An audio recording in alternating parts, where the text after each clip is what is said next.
قرآن مجید کی طرف پیٹھ کرنا. لاہور پاکستان سے کسی نے پوچھا ہے قرآن کی طرف پیٹھ کرنا کیسا ہے؟ کیونکہ اکثر چلتے پھرتے قرآن کی طرف پیٹھ ہو جاتی ہے، اور اگر قرآن دوسرے کمرے میں رکھا ہوا ہو تو اس کی طرف پیٹھ کرنا کیسا ہے؟ کوئی حرج نہیں ہے، ان چیزوں میں بہت زیادہ غلو نہیں کرنا چاہیے، زندگی انسان کی تنگ ہو جاتی ہے.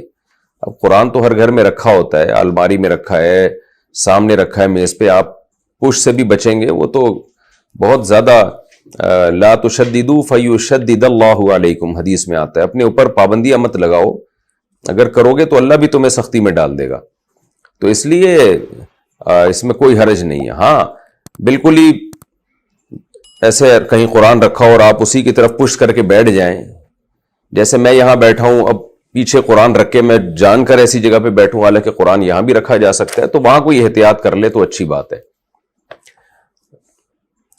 لیکن یہ کہ بار بار گھروں میں ہر جگہ قرآن رکھا ہوا ہوتا ہے، آپ کا گزرنا ہوتا ہے، اب آپ پوچھتی نہ کریں اس کے اوپر، بہت مشکل ہو جائے گی. نبی صلی اللہ علیہ وسلم نے اپنی جو نشست بنوائی تھی نا بیت اللہ میں، جو بیٹھنے کی جگہ تھی، تو آپ صلی اللہ علیہ وسلم کی پشت مبارک وہ قبلے کی طرف ہوتی تھی، بیت اللہ کی طرف ہوتی تھی. تو وجہ یہی ہے کہ اگر اتنی زیادہ مشکلات میں ہمیں ڈالا جاتا تو بیت اللہ میں چلنا پھرنا مشکل ہو جاتا.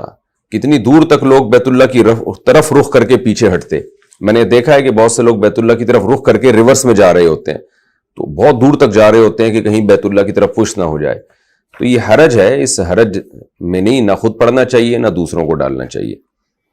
ہمارے ہاں مسجدوں میں لوگ قرآن نہیں پڑھتے پچھلی صف میں، اسی چکر میں کہ سامنے کوئی آ کے بیٹھ جائے گا اگلی صف میں تو اس کی پشت ہوگی میری طرف، تو اس کا نقصان یہ ہوتا ہے کہ پچھلے صف میں کوئی تلاوت ہی نہیں کر رہا ہوتا، قرآن ہاتھ میں لے کے، مصحف ہاتھ میں لے کے تلاوت ہی نہیں کرتا ہے، تو کتنے لوگ تلاوت قرآن سے محروم ہو جاتے ہیں. تو بے ادبی نہ کی جائے قرآن مجید کی، لیکن ادب کو اتنا زیادہ مسلط کر لینا کہ اس کی وجہ سے عمل سے محروم ہو جائیں یا حرج میں پڑھنے لگیں، یہ بھی دوسری طرف ایک نوعیت کا غلو ہے.